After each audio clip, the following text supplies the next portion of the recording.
a vow is one of the ancient law of the supernatural to prosper. In other words, people that had nothing came into something through a vow. I'm going to say it again. A vow is one of the ancient law to prosper, meaning that people that had nothing came to have something through a vow. And number two, I explained to you about why there's so much power in the vow. The Lord, number one, because the Lord will bring the future into the now. In other words, we have the ability and the potential to access blessings God has for you, and you can bring him into the now through the power of a vow. Amen. Number two, I mentioned to you that vows gives God, in other words, God authorized God to go into the future by the way of credit. In other words, a vow is something that you have access as a line of credit. Number three, I said to you also that a vow will remove demonic powers. When somebody has vow, and somebody said, why vow has so much power? This is vow, it was one of the causes to people to prosper. Number four, and I'll explain to you in a minute what I just said. A vow causes us to prosper. And I explained to you in my own life, every time I have a crisis in any area, I have made a vow. My ministry is a result of a vow. I made a vow to God to live holy, justly, and rightly before God when I was 21. And I make a vow to God, not knowing what I was doing, and I make a vow to God. So now I said I'm a part of a vow. My children, I made a vow for my two boys because I understand there's so much power in the vow. So then I was explaining to you how a vow will cause God to decree a blessing upon you. In other words, it not only touches God, but it touches us. But this is the point. Why the vow has so much power. Do you want to know? Amen. Do you want to know the mystery behind it? Because the Bible says Jacob, Genesis chapter 28, verse 16, verse 20, he said he made a vow. He was being persecuted by his brother, and he was ready to be killed.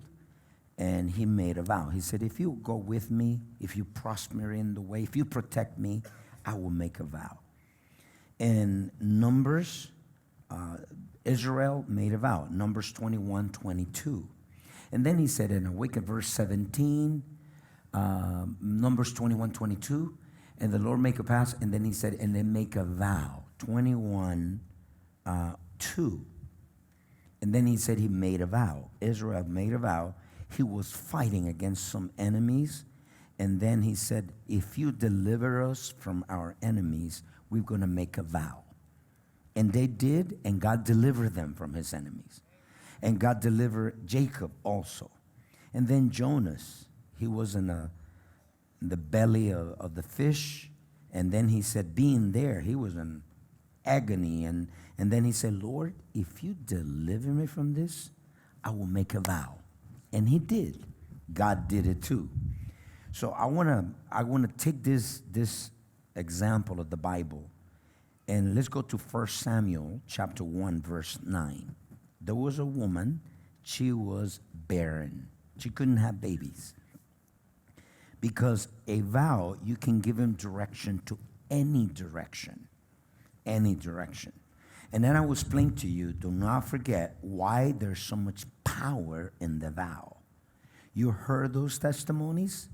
And do you believe somebody will prosper in less than a year and God will increase it in $500,000?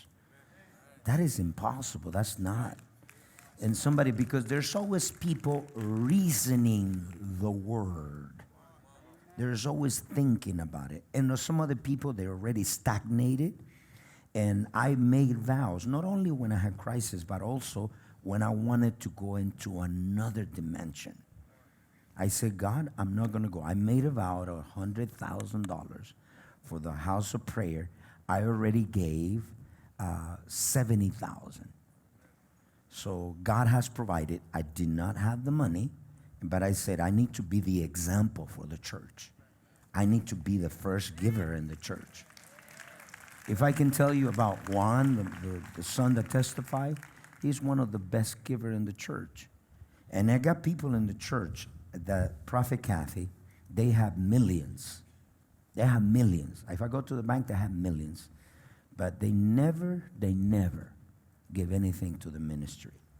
And God changed their life, transformed their family, but they're so stingy.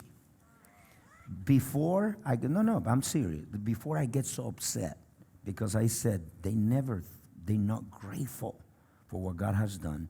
But I said, I learned to trust God. I don't live out with one person. And one of the things that I'm so, I have such a liberty in my spirit to speak about anything on finances, because I speak the truth. Nobody can tell me no. You can't say that, because I'm not being bought for anything.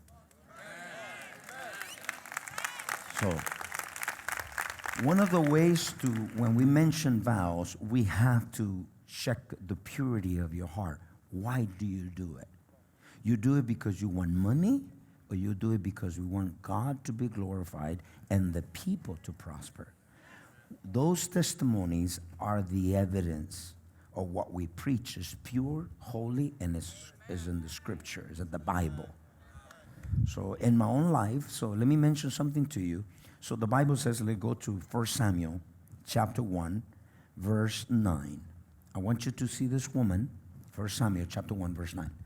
So Hannah rose up after they had eaten in Shiloh, and after they had drunk. Now Eli, the priest, sat down and seated at the post of the temple of the Lord. Verse 10, and she was in bitterness of her soul, and prayed unto the Lord, and wept. That woman wept before the Lord. And I want you to see verse 11, because she was barren, and she vowed a vow. She vowed a vow and say, O Lord, Lord of hosts, if you indeed look at the affliction of thine handmaid, and remember me, not forget thy handmaid, but I will give unto you. In other words, what she's saying is, if you give me a child, I promise you, I vowed, my vow is that I will give him back to you. And that child, his name was Samuel.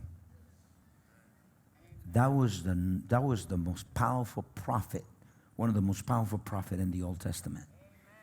So that woman came in the altar. Many people think she was drunk. And I want you to see verse 20. After she made a vow, therefore it came to pass, when the time have come, about after Hannah has conceived, and she bore a son, called his name Samuel. And that is, ask of God, saying, because I have asked him of the Lord. In other words, you see a woman. She was barren. Many of you are barren in some of your aspects of your life. Maybe it's your finances, maybe it's your healing, maybe it's your body, maybe it's your children. There's any area that you're lacking. Because a vow, you can do the projection. You can go into your future. Did you know that you can create your own future? There's a different type of future, but one of the futures is that you can create it. So I made a decision, and I said, Lord, when the Lord called me and the Lord said, there's going to be a mark in your ministry, is that you always build debt-free cash. You're not going to go to the bank. And I say, Lord, I take that and I will do it. So that's the reason I make vows. Even as a ministry, we have made vows. We gave to other ministries because we believe in the power of the vow. Why the vow is so powerful? What is it? What's the mystery? You make a vow for your children to consecrate to God. You make a vow for your children. I make a vow to God for God to provide, to pay the school for my 2 boys. I make a vow to God. And I say, God, when they go to school, they're going to have everything paid. They did. God did it. I make a vow for the ministry. The devil, the Lord said to me one time, he said, the devil will always test you and tempt you to go back to debt.